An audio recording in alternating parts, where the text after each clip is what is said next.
Jason. I'm here from Experiences in Channeling, and I just wanted to come on to, I just wanted to come on to say hello. So nice to meet you. Nice to see you again. What I wanted to talk about today was about transmuting energy using the chakras, how I use them, and how I recommend using them. And I wanted to just talk about this idea. So, in the back, you can see my site, Experiences in Channeling. If you're interested, check it out. I have a new book, Daily Dose of Hope, here. If you're interested, it's here and on Amazon. And so the links are below. And let's go to the yin and yang. This is the world that we live in. You can see the kanji characters in the background, the Chinese characters, the yin and the yang. I'm not sure the Chinese version, but the Japanese version, they call it in and yo for the yin and yang. Hey, Michael. Hello again. But what I wanted to talk about though is in my morning meditation. I have a whole bunch of different meditations I do in the morning. And one of the main things that I'm doing in the morning is I'm working on my chakras. And I use what are called the chakra bija mantras, they're called. They're called seed mantras. So they're very strong and they're like a seed, very powerful. And these mantras just relate to each chakra, each of the 7 chakras. I use, about 11. I do 11 chakras, but these are the accepted ways of chanting in kind of the Hindu kind of way of looking at the world. So what I do with these is I go through each one, and you notice each one has a color, right? Red, orange, yellow, green, blue, indigo, and then purple. And so what I do is I go through each one. First, I sing the lam note, and I use my bowl. Let me get my bowl. This is my bowl. So I use my bowl, and I'll sing the note for the bowl. So this is a Tibetan bowl. I'll play that, and I'll just sing that note, the Lam, and I'll imagine the red color, and I'll imagine my sacral chakra kind of opening up and just spinning around. And then I go to the next one, Dam Vam, and then I imagine, the Lam is the root chakra, and then the Vam is the sacral chakra. And I imagine that kind of opening up. Now the root chakra, again, is it's kind of rooted, it's kind of the root, right? So you're anchoring the energy. And then with the Vam, Vam that's your sacral energy. That's like the power center. That's where you create the babies from, right? So it's very powerful, and that's like the energy source. If you think about it, it's like it's the battery, or it's creating the energy. So it's not just for what we think it is for. It generates the energy. There's also the tandem or the tanden. That's like 3 fingers below your belly button. In Chinese Taoist thinking, that's where the energy comes from as well. So the Vam. So I imagine the energy just Vam, and then I go to the Dam. Dam is your solar plexus. That's your inner sun. That's the sun. Oh, again with the Vam, with your sacral chakra, that's also the connection to everyone. So I imagine when I'm singing the Vam, I'm imagining this energy, and then I'm imagining it going out, and I'm like connected to everyone in my town, everyone in the city, everyone in the whole world. It's very powerful, right? And then so you start with the Vam, then Vam, and Dam. So I'm singing the Dam, and I'm imagining the sun coming out of my chest. It's just like this brilliant light. And and connection to all things. And then yam. So the yam is their heart, and so your heart is just love. You're imbuing this energy. So this is the same energy. So the energy starts from the root, and then it's processed through the sacral chakra, and it's given a lot of energy. And this is just pure energy. And just like the energy and the ley lines of the earth, it can be charged negatively, positively, or neutrally. So again, in our world, we're taught that this energy is just one way, but it's not. It can be whatever you want it to be. It is the creative energy, and so that's the creative juice that comes in. And then the Ram is, you're imbuing it with the light, with your inner sun, and then you are. So also the Vam, you're connecting with everyone and you're creating the energy. The Ram, or your solar plexus, that is, you're imbuing it with this light. And then the Yam is, you're giving with your heart, you're giving it love. You're imbuing this with love, and you're sending that love out to the whole world. And then Ham, you get up to Ham, and that is your throat chakra. That is your boundaries. So you have this energy, and it's filled with love. I'm sorry, with light, and then with love, and then it is, you're setting the boundaries of it too. So you're making sure that this energy isn't just like going out like a sieve. That you have a protection around yourself, a boundary around yourself, as that is something that you use to get through this world. I mean, so yeah. Anyway, so that's the hum. And then Om is your third eye chakra, and that is so the Om is the third eye chakra, and that's, yeah, this is just your ability to see all of these things. And then finally imagining that third eye opening up. I do a practice of mindfulness before I do this as well. And in the mindfulness thing, I go through I just feel every part of my whole body. I start with my forehead and my eyes and behind my eyes, and just being aware of how your body feels. And recently I've been actually feeling, you can actually feel your third eye. You can sense it if you kind of really, the gland that's there, and your crown chakra as well. So not, and this is on a physical level. Not, I mean, of course, you can sense it on a non-physical level, but that on a physical level, you can actually feel it behind here. So yeah, so that, okay. And then finally, Om for the crown chakra, and that is just the chakra that accepts all of this energy. And then I go above that, and I go to the 3 chakras above that. So the causal chakra, and then I just use Om for each of those because they're out of the boundary here. And usually they would just do a quiet one. That's the official way, is quiet Om, but I sing it. I like to sing it, and I want to feel the causal chakra. That's like your third eye.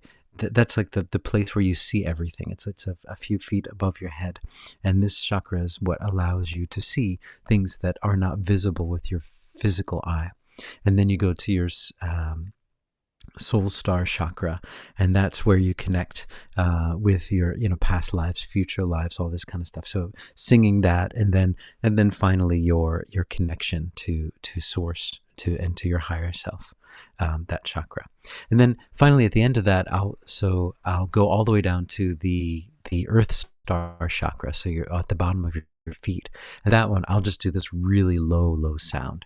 Okay, so let me just go through it real quick. Just I'll sing it for you, just so you get it. It's just a normal do, re, mi, fa, sol, la, ti, do. That's how it goes through. So so here we go. So here's how it sounds. Forgive my voice. I haven't been training. So here we go. So lam vam lam yam ham.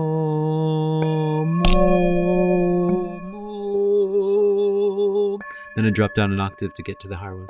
Om, om, om, om, om. Then I go back down. Okay, so oh, oh, hum, yum, yum, yum, yum, yum, yum, yum, yum, yum, yum. Sometimes you feel like there's some stuck energy, so sorry about that. I had to get into that. So you can do that as well. Yum, dum, dum,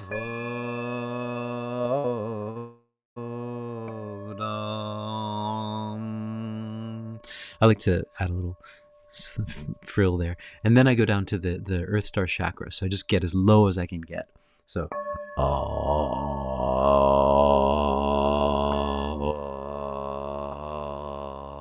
and that's a good one when you get really low, because you can get all that stuff out. It just shakes up your body.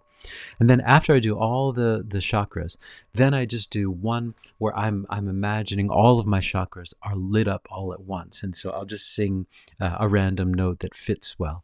So I'll just Om,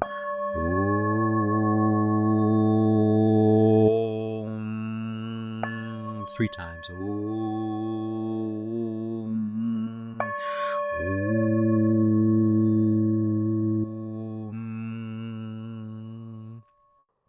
And I'm not sure if you're getting it on that end, or if this video is choppy. I'm not sure, depending on my internet connection, but it's a very powerful thing. It's a spiritual shower.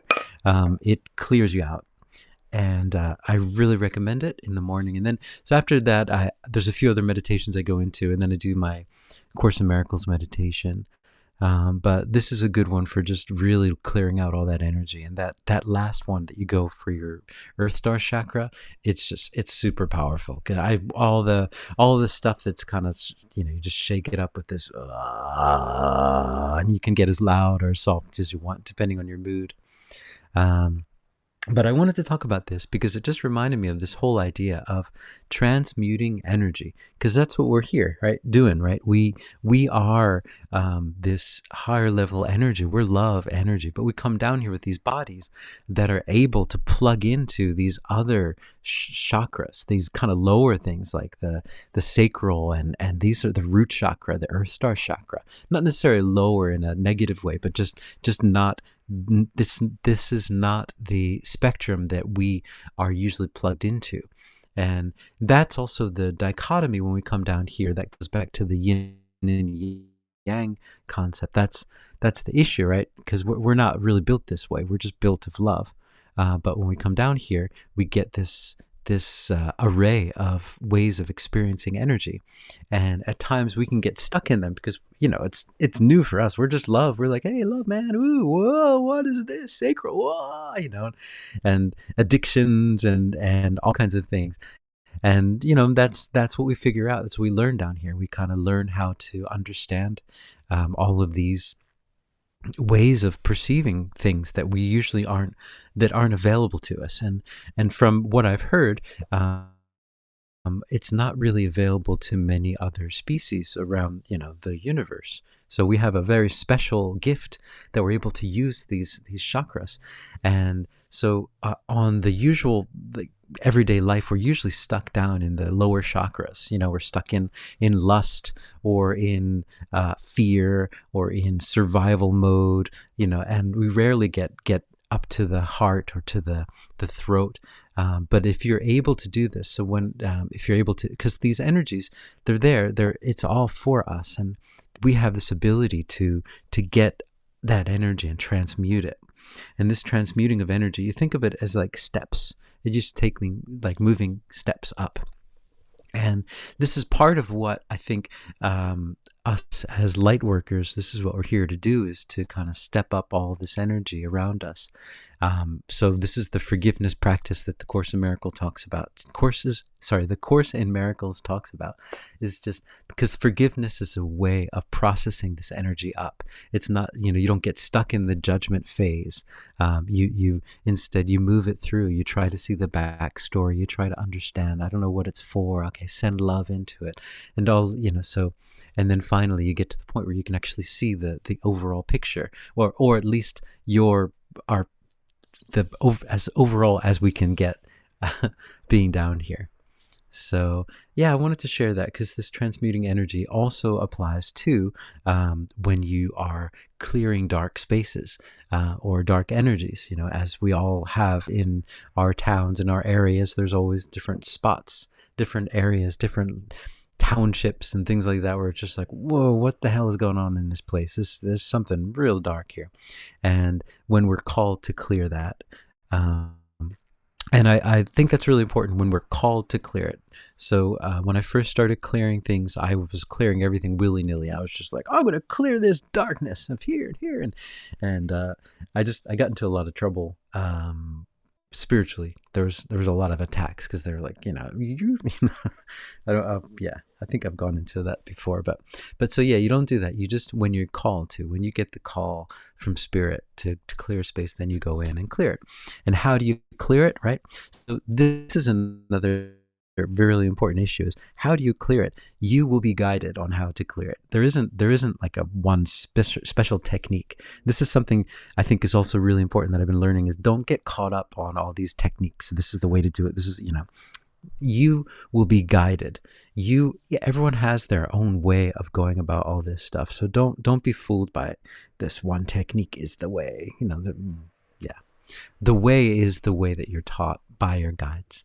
So um this way, this going through the chakras is a way of dealing with the energy inside of you.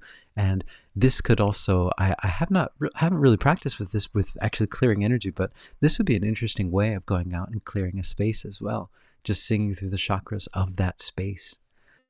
But anyway, so Michael, you're saying, I've been practicing simple awareness meditation, letting go of the mental story. Yeah, I think that's really important.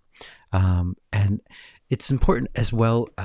I find that, so in the morning, like that's the first meditation I do, is I just get, I just do, what's it called? I don't know. The first one is what I just showed you, the singing stuff. And then I also do the Esmeralda one, where I sing, and I sing myself as the ocean. I sing myself as the river, and all the rivers all over the world, both flowing and also all of them at once. And then the rain, all the rain at once, flowing, falling down, and all the rain all at once. So you're imagining, you're two things at once. And this helps you to kind of break out of this kind of third dimensional way of thinking, and it opens up your mind a bit. It's a really powerful meditation technique. Imagining this, not so when you're a river, you imagine, I'm a river, okay, I'm flowing, but you're also all the rivers all at once. And if you look at all the rivers all at once from a bird's eye view, or from like 40,000 foot view, they don't look like they're moving, they're just there. So you're both at the same time. Very powerful. But then, yeah, and then I go into the awareness, body awareness, and it's great because in addition to, so first you're clearing out all this stuff, but in your dream state, you get all kinds of like dust and stuff, and little attachments and stuff. And when you go into the body meditation, or mindfulness of your whole body, just start with your head, go down into your face and your cheeks, your cheekbones, and it feels really good when you're just, don't touch, you just kind of feel it, and you start smiling because it's like, oh, my cheekbones feel so good, and oh wow, my nose feels good, behind my eyes feels really good, wow, and then you can sense your brain, my brain, it's up there braining, and so you just go through all of that, and then you can start to feel your I think the third eye, and you can start to feel the crown chakra, you can feel the physical is it? I think I'm not going to get the word right, so I mentioned, but I think it's the hypothalamus. I'm not sure, but so then you'll feel that, and then you just go down to your neck and your body, and every once in a while, like I'll feel like, oh, there's something right here. So, for example, a few days ago, I had this. It's got pinched nerve, and had a lot of trouble getting rid of it, and I was doing all kinds of. I went to my acupuncturist, and I was doing all kinds of stretches, and then I kind of noticed when I was in my meditation, when I was doing that, I was like, there's this, like, it looks like a raven that's on my shoulder. There's like it's like a pirate bird right on my shoulder. And I thought, what the heck is that doing there? And I looked into it, and it was, yeah, it had, basically, it was there. Yeah, it was stealing that space and stealing my energy too, and that's why it was heavy. My shoulder was heavy, and I had to take the crow to the heaven court, and the crow actually. So when you have these kind of things that get stuck on your body, they feel that they have a right to be there. And that's why you take it to court, because you take it to court, and then they show, like, it's, in your mind's eye, you'll see it. It's just like a paper with why they believe that they should be there. And so for me, it was because I had to do this concert, and I had to play a lot of music, and it kind of hurt my hand, and I was upset with the person, that called me to do the concert, because it was just, I was playing a victim, because I was in pain. And because of that judgment, that raven crow thing decided that, see, like, he said that in his mind, and so I have a right to come in. And so this is why it's so important. The forgiveness is so important. And so I was like, oh wow, I'm really sorry that I said that to this person. In my mind, I forgive them. I forgive myself for thinking it. And then I just let it go. And then the court, the gavel is struck. Dun, dun, dun, Mr. Raven spirit being, you have no right to be on this guy's shoulder anymore. And Raven flies away. So anywho, so anyway, so you get the idea. But I wanted to just share that. I think this is an important practice, and if you are looking for a practice, this is a really, really powerful one. I find it really clears up energy very quickly. And yeah, that's all I wanted to share today. I hope you guys are hopeful, and yeah, thanks, Michael, for joining in. And yeah, yeah, ciao for now.